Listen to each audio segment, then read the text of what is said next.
Alhamdulillah, segala puja dan puji hanya milik Allah Subhanahu wa ta'ala. Salawat dan juga salam kita hadiahkan kepada Rasul kita Nabi besar Muhammad sallallahu alaihi wasallam. Pembahasan di malam hari ini pembahasan yang sederhana. 5 perkara tidak boleh diceritakan kepada siapapun. 5 perkara ini tidak boleh diceritakan kepada siapapun, walaupun kepada orang terdekat kita, entah kepada suami atau kepada istri atau kepada siapapun.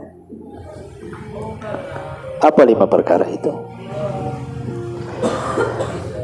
Ma'asyiral muslimin yang dimuliakan Allah Subhanahu wa ta'ala, langsung saja tanpa mukaddimah. Yang pertama adalah dosa kita sendiri. Kalau kita punya dosa, maka tidak boleh diceritakan kepada siapapun, terutama dosa-dosa yang sudah berlalu dari kita. Karena setiap manusia itu punya dosa.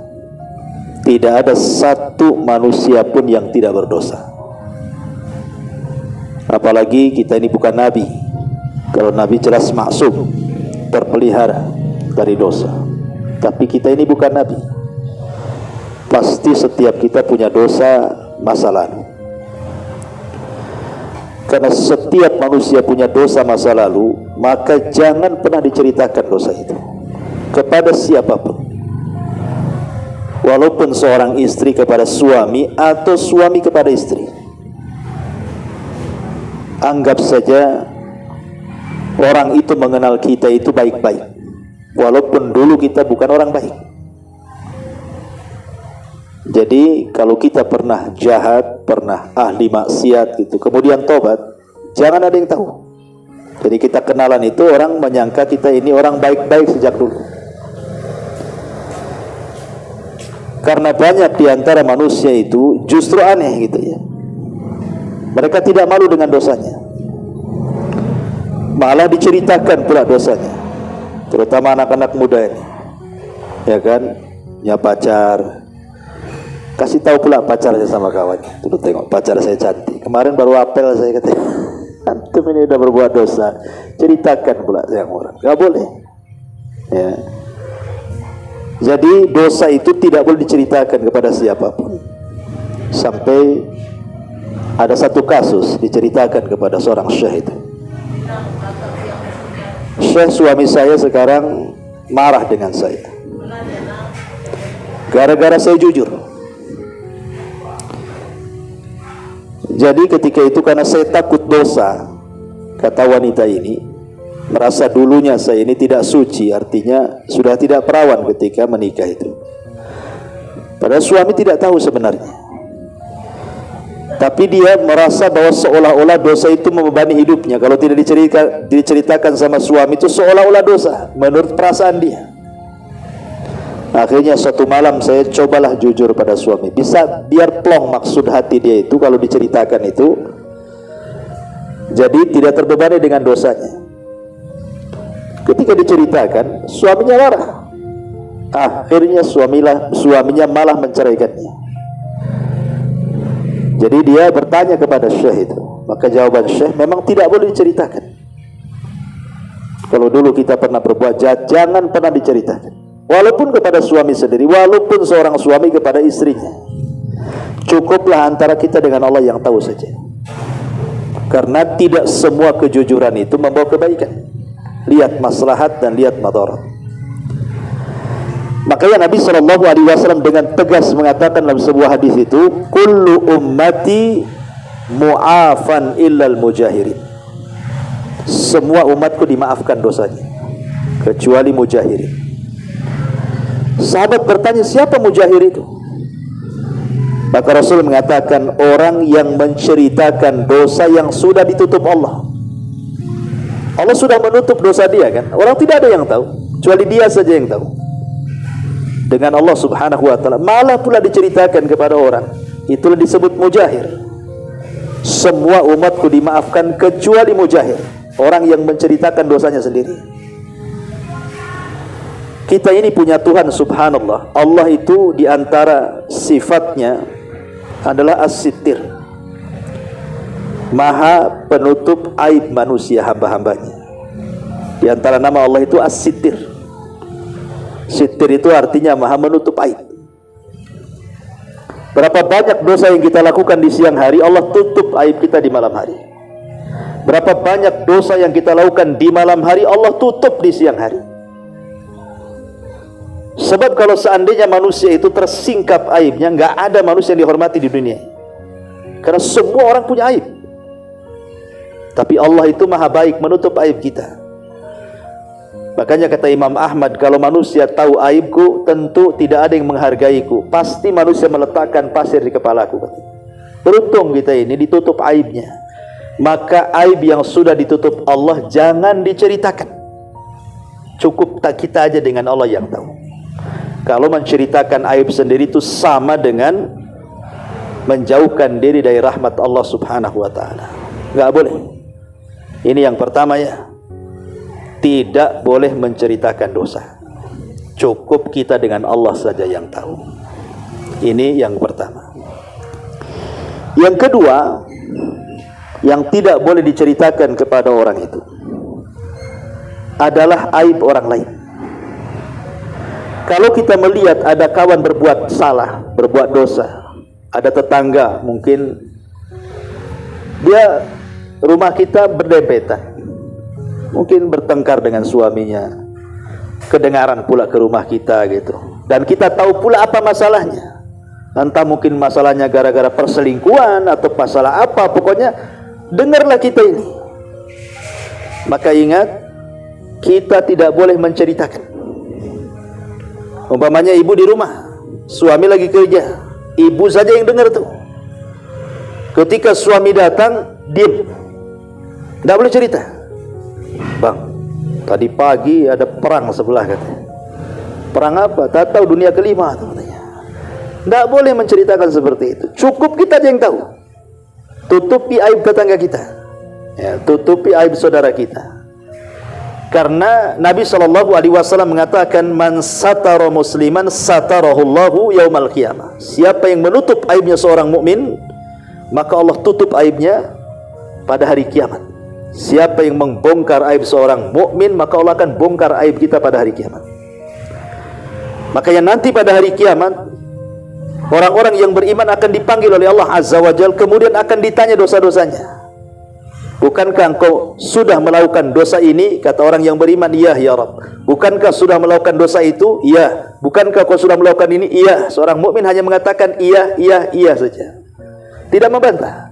Maka Allah mengatakan, sesungguhnya ketika di dunia kututupi aibmu karena kau menutup aib orang lain, dan sekarang ku ampuni dosa-dosamu.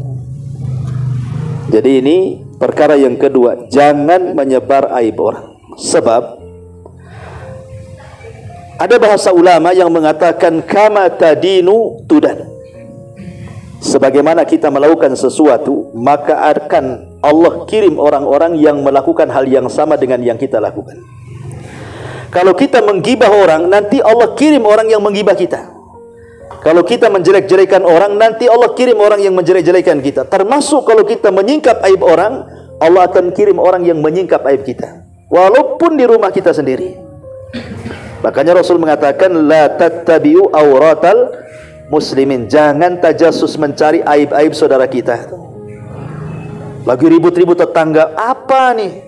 Sampai dibolongi itu temboknya, dikeker, ada apa? Ngapain? Kok nengok-nengok orang? Kalau bisa ambil kapas, masukkan ke telinga. Saya nggak mau tahu itu urusan orang. Itu maksudnya. Nggak boleh. Nggak boleh menyebarkan aib orang lain. Ini rahasia. Cukuplah kita yang tahu. Kita dan orang itu dan Allah. Sudah. Jangan ceritakan sama orang. Bahaya. Ini yang kedua. Yang ketiga, urusan ranjang. Ini kalau sudah punya pasangan ya. Karena biasanya terutama orang yang baru-baru kawin tuh, ya itu cerita tuh malam pertamanya macam mana gitu sama kawannya. Nggak boleh. Nabi SAW mengatakan, inna asyarran nas indallahi yaumal qiyamah. Seburuk-buruk manusia pada hari kiamat. Lihat bahasanya, seburuk-buruk manusia pada hari kiamat. Ar-rajulu yufdi imra'atahu wa tufdi ilaihi thumma yanshuru syirraha, katanya. Siapa orang yang paling buruk pada hari kiamat itu? Kata Nabi SAW, seorang suami menceritakan urusan ranjang dengan istrinya kepada orang lain atau sebaliknya, sehingga tersebar. Dengan bangganya dia bercerita, ya, nggak boleh. Bahkan ketika di zaman Rasul ada juga yang menceritakan itu urusan ranjang sahabat tuh. Maka Nabi SAW menasihati dan mengatakan, mathalu dzalik kamathali syaitani laqiya syaitanahu fit tariqi faghasyiha wan nasu yang durun, katanya. Permisalan orang yang menyebar rahasia ranjangnya kepada orang lain itu sama dengan setan ketemu setan laki-laki, ketemu setan betina, kemudian berzinah di tengah jalan dan manusia melihatnya. Ya, sampai sedemikian kerasnya gitu.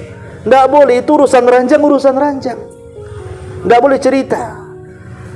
Ya, mau suaminya hebat, mau tidak hebat, itu urusan rumah tangga. Jangan cerita. Apa ya suami saya, kenapa? Tak tahu, semalam tuh pil udah 5 dimakan dia.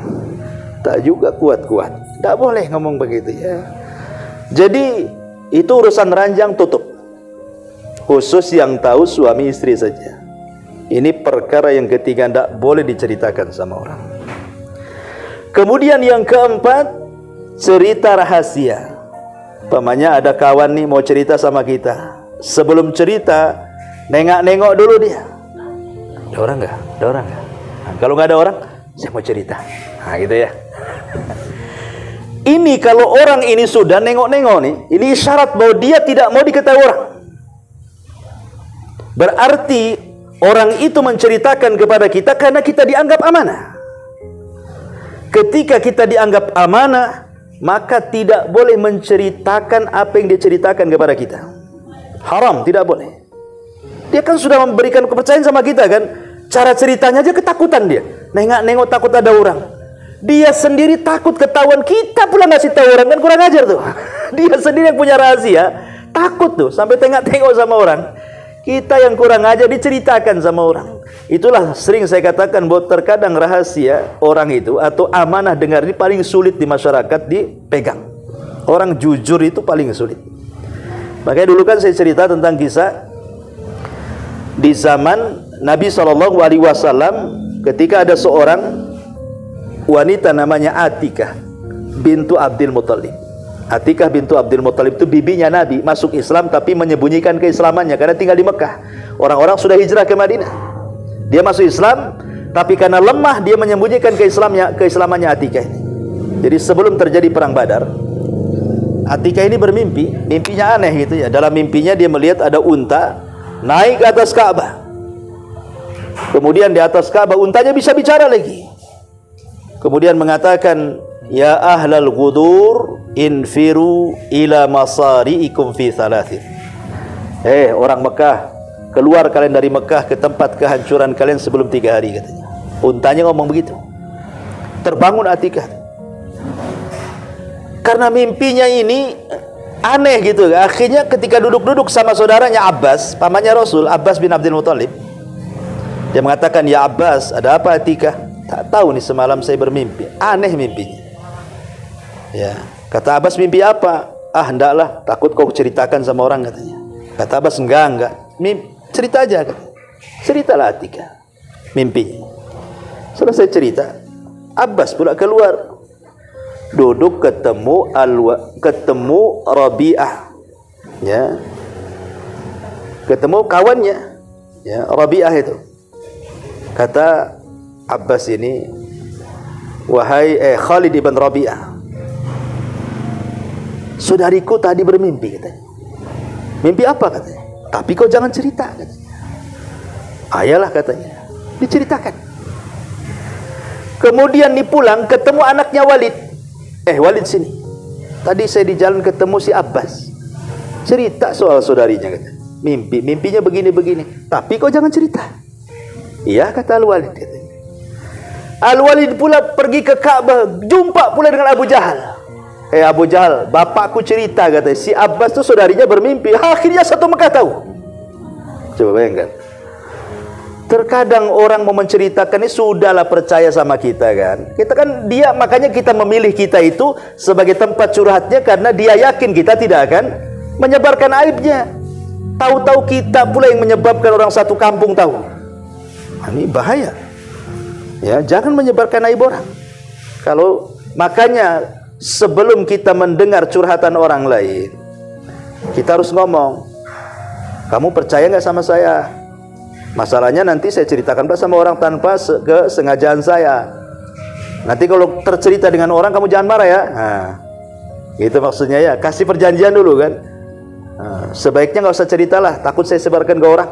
Takut-takuti dulu gitu kan. Kalau dia mengatakan enggak lah, saya percaya. Ya oke. Nah, jadi buat perjanjian dulu. Ya, jangan asal main dengar, habis itu kita pula yang jadi corongnya ke orang-orang kan itu. Nah, ini tak boleh. Ini yang keempat, ini perkara tidak boleh disebarkan sama orang. Dan yang terakhir adalah amalan. Terkadang ada amalan-amalan ibadah itu yang memang harus ditampakkan. Sholat kan tampak gitu ya. Haji tampak gitu ya. Orang baca Quran nampak gitu ya kan. Ada ibadah-ibadah itu yang tampak, tapi ada ibadah-ibadah yang harus kita sembunyikan. Seperti apa contohnya? Sedekah. Kalau bisa sedekah itu jangan orang tahu. Karena Rasul yang mengatakan sampai-sampai tangan kanan ketika bersedekah tangan kiri tidak tahu. Dalam hadis 7 kelompok yang akan masuk, yang akan mendapatkan naungan di hari yang tidak ada naungan kecuali dengan Allah. Salah satunya adalah orang yang bersedekah dengan tangan kanannya, tangan kirinya pun tak tahu. Artinya ketika kita pegang uang, kita kepal sehingga tangan kiri tidak tahu isinya berapa. Coba, sampai-sampai Rasul mengatakan di antara anggota badan kita saja tidak boleh tahu antara tangan kiri dengan tangan kanan, apalagi orang. Badan kita itu kalau bisa tidak tahu. Itu bahasa Nabi itu. Ya. Jadi kalau tangan kiri saja tidak tahu, saking kita mau infak sampai dikepal-kepal gitu ya. Ya, sampai kalau bisa nggak tahu, apalagi orang. Ini di zaman sekarang tidak. Orang infak itu kalau bisa orang tahu. Kalau bisa satu kampung, kalau bisa satu dunia. Kalau bisa diumumkan di Facebook, di IG kan itu ya. Kalau bisa sambil wawancara di YouTube. Kalau bisa diundang di TV. Nah, ini kan masalah nih.